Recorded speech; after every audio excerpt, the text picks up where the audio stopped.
Hello!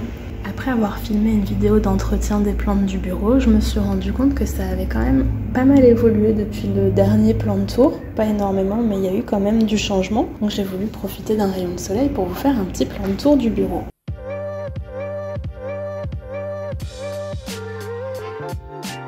On va commencer par les suspensions de Monstera variegata parce que c'est là qu'il y a eu des petites évolutions, surtout que je voulais vous montrer. Il y en a plusieurs, il y en a deux en fait, qui ont fait des nouvelles feuilles qui sont en train de se dérouler.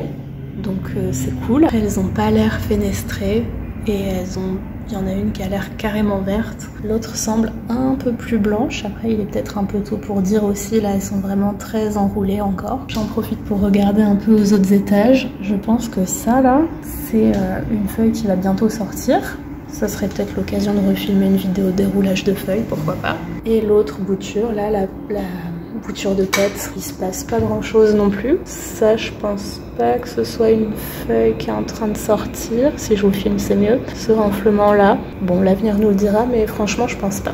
On va continuer niveau bouture avec les boutures du philodendron Imperial Red. Je l'appelle Imperial Red parce que en fait j'ai de nouveau oublié si c'était Imperial Red ou Red Emerald. Voilà, les boutures ont l'air d'aller plutôt bien, pas de grandes nouveautés.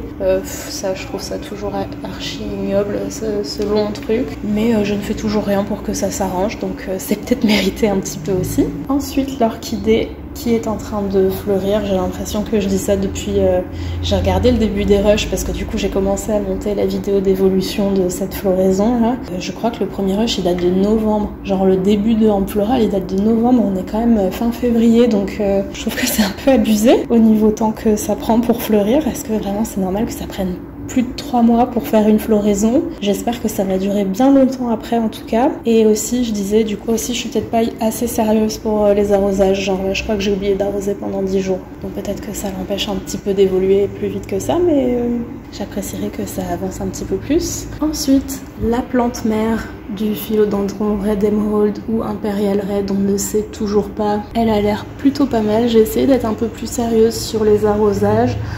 Dans la vidéo d'entretien que je viens de tourner, je vous ai montré que du coup je l'arrose aussi avec un peu d'engrais. Pareil, je sais pas combien de temps ça faisait que je l'avais pas arrosé avec de l'engrais, mais c'était un peu catastrophique.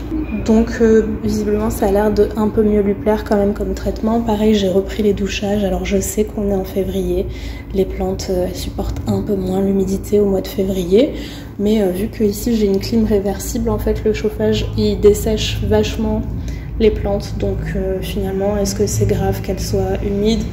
D'ailleurs là vraiment elle sort de la douche et vous voyez elle est déjà pas mal sèche. Elle continue à faire des nouvelles feuilles, donc je me dis que finalement ça va. Ça pousse, ça pousse. Je sais que cette plante en général au printemps elle pète les plombs, elle pousse vraiment à fond la caisse. Ce serait bien que je la rempote d'ici là quand même. Avec pourquoi pas ces boutures là, comme ça je pourrais récupérer ce vase pour pouvoir mettre un bouquet de fleurs, ce qui est quand même pas mal au printemps. J'aime bien tous les ans prendre un bouquet au printemps. J'ai envie de faire un peu la déco du travail aussi en fonction des saisons. Genre ça, normalement, c'est plutôt un truc d'été, je pense. Mettre des fleurs au printemps, enfin voilà, ce genre de truc. Bon, prochain plan de tour, ce sera un plan de tour du printemps du bureau, donc vous verrez si j'ai mis à exécution mes plans farfelus ou pas.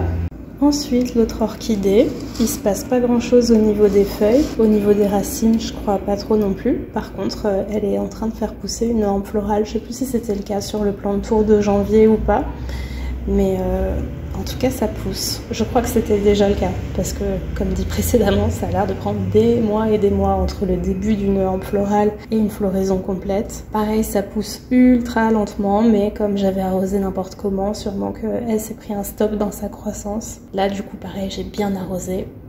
On verra comment ça évolue. Ensuite, la misère Nanook. Pour le coup, je crois qu'elle est en dormance, vraiment. Il ne se passe rien depuis des mois. Là, il y a une micro-feuille. C'est marrant, vraiment, c'est ridiculement petit. Alors, est-ce que c'est ridiculement petit parce que c'est en train de pousser ou est-ce que c'est ridiculement petit parce que ça va pas très bien? On voit que les dernières feuilles à être sorties, elles sont vachement vertes et pas hyper violettes. Ce qui veut dire qu'elle a dû manquer un petit peu de lumière quand même à un moment. Ou plus qu'à un moment, parce qu'il y a des feuilles qui sont vraiment violet pétant, donc ça c'est le soleil en fait qui les rend d'une couleur aussi vive. Là je l'ai arrosé aujourd'hui avec de l'engrais. Pareil, on va voir si ça la fait sortir de dormance ou pas. C'est déjà la fin de cette vidéo, c'était vraiment un petit plan de tour express du bureau. N'hésitez pas à vous abonner pour voir la suite au printemps.